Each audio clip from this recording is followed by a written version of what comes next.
If you enjoyed this video, please hit that subscribe button, give it a thumbs up, and don't forget to share with your friends.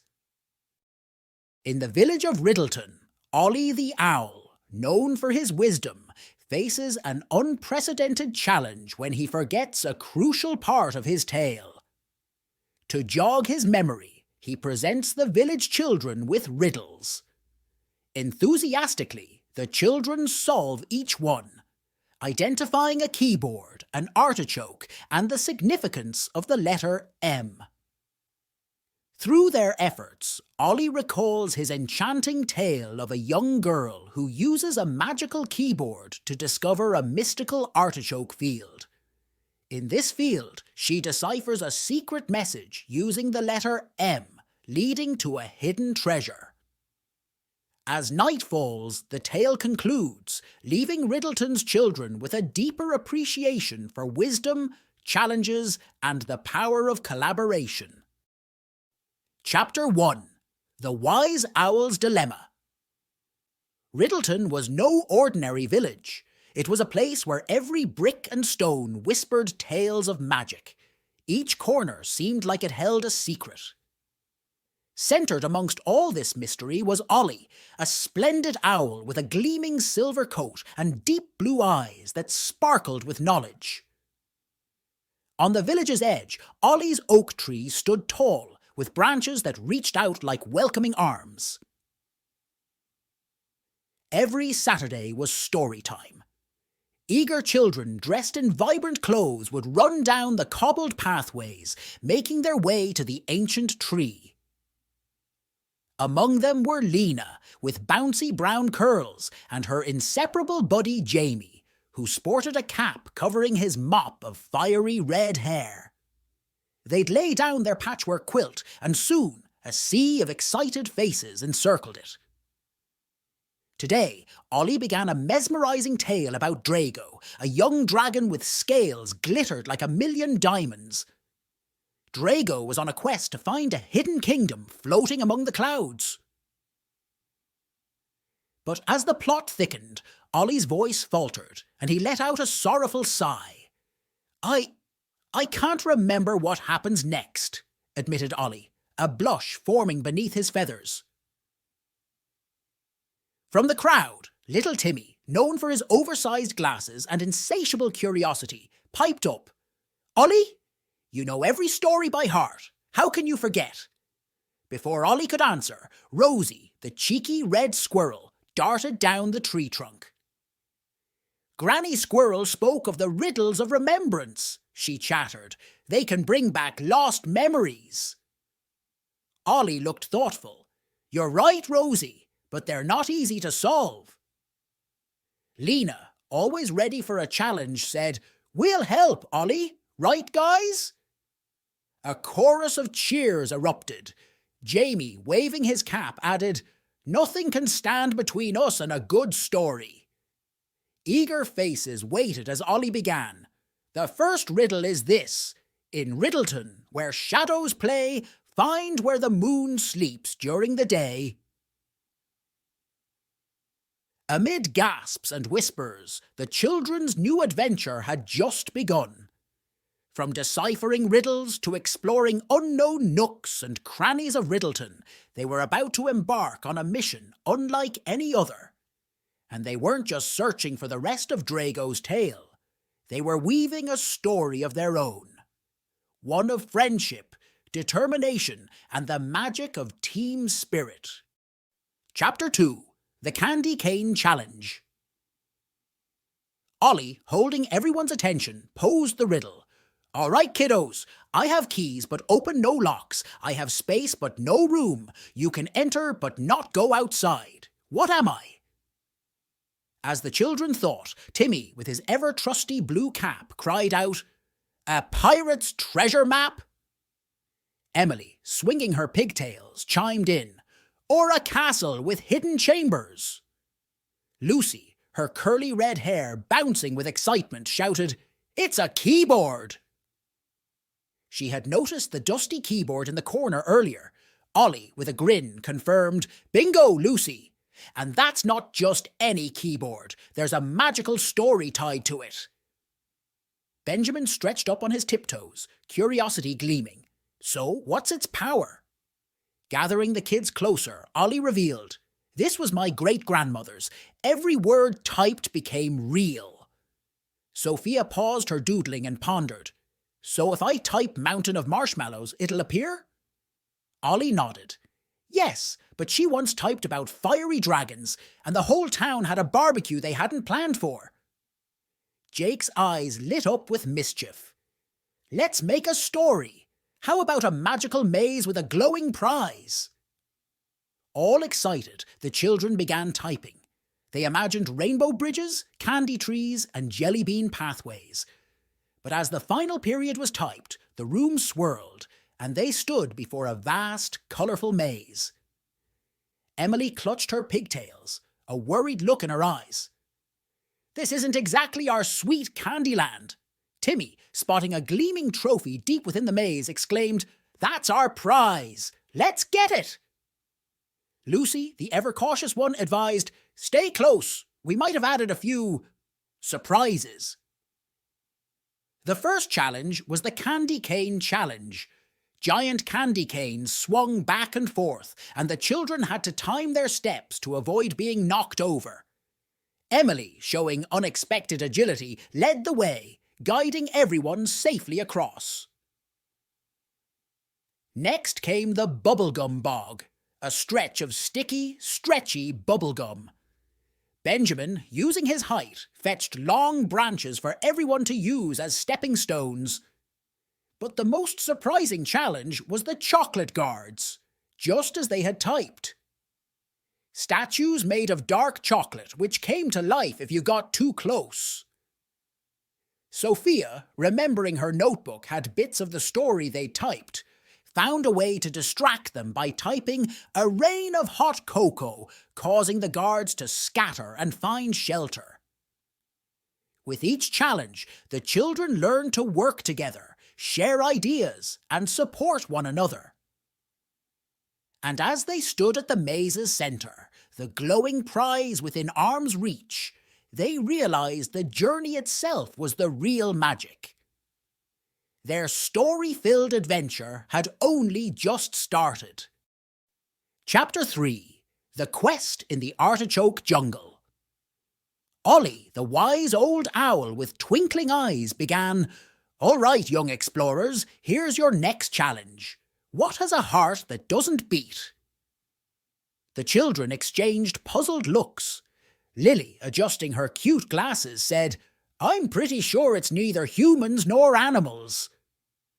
Ben, ever so artistic, began doodling hearts, hoping it might spark an idea. Could it be something like a clock? Lucy, twirling one of her pigtails, wondered, or a toy robot with a battery heart. But then Jamie, his cap shading his eyes, had a flash of memory. "Wait! Grandma used to make a dish with it. It's an artichoke," Ollie hooted with laughter. "Spot on, Jamie. Now who's ready for a magical artichoke field adventure?" Eager nods filled the air. As they trailed Ollie, the surroundings shimmered. They now stood amidst towering, glowing artichokes, casting a serene green light all around. Mia whispered, her eyes filled with wonder, "Legends say there's a hidden treasure in this magical field." As Ben captured the mesmerizing view in his sketchbook, they stumbled upon a strange sight. Animal statues, frozen mid-action. Lucy, her voice quivering, asked, "Ollie, why are they like this?" Ollie replied, "These animals couldn't solve the riddles of the field and were turned to stone. But if you find the treasure, they'll be free again." Determined, the children faced multiple challenges. They encountered an artichoke maze where they had to find clues in the form of shiny leaves to progress. At one point, they met a fairy named Faye who promised to guide them if they helped her find her lost magical seeds in the field. Emma, a new member of the group with a keen sense of smell, helped in tracking down the seeds, and with Faye's guidance, they reached the heart of the jungle, a glowing cavern. Inside the cavern, they found a chest. With bated breath, they opened it to reveal a radiant heart-shaped stone. Ollie, with pride shining in his eyes, said, "This is the heart of the field. You've not only found the treasure, but also proved the power of teamwork." Outside, the stone animals slowly came back to life, stretching and yawning. With the treasure found and the animals saved, the children left the field, their hearts full of joy, memories, and the lesson that even in the ordinary, magic can be found. Chapter 4. The Third Riddle. Underneath the glowing tapestry of stars, the campsite was bathed in silver moonlight.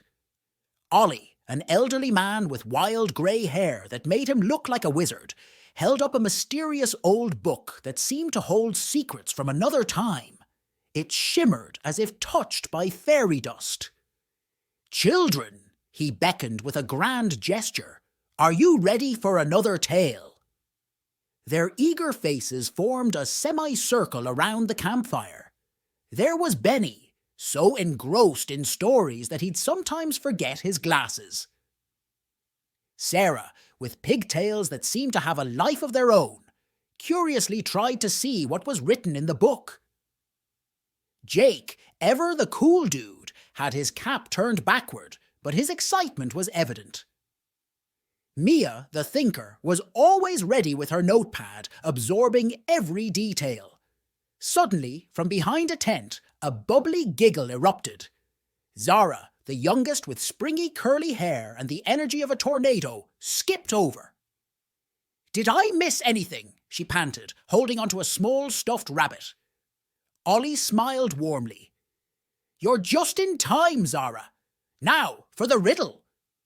What comes once in a minute, twice in a moment, but never in 1,000 years?" Sarah's face scrunched in thought. "A shooting star?" Jake, trying to impress with a guess, said, "Oh, a blink of an eye." Benny, shaking his hourglass with fascination, mumbled, "Maybe something to do with time." Zara, bouncing with her rabbit, squealed, "Is it a bunny hop? No? Maybe a hiccup?" Amidst their guesses, a rustling sound came from the trees. It was Daisy, the squirrel with the biggest tail and an even bigger personality. Is it an acorn, or perhaps a leaf?" she wondered aloud. The campfire played shadows on their faces, and Luna, the wise owl, hooted a melodious tune, adding to the suspense. The riddle seemed like a mountain they couldn't climb. Then Mia, with her voice as soft as the evening breeze, whispered, "Is it the letter M?" Ollie, eyes sparkling, clapped his hands. "Bravo, Mia! In my story," he said, turning the page to reveal a picture of a grand keyboard. This magical keyboard held a message that only the letter M could unlock. Daisy twirled, Jake did a silly victory dance.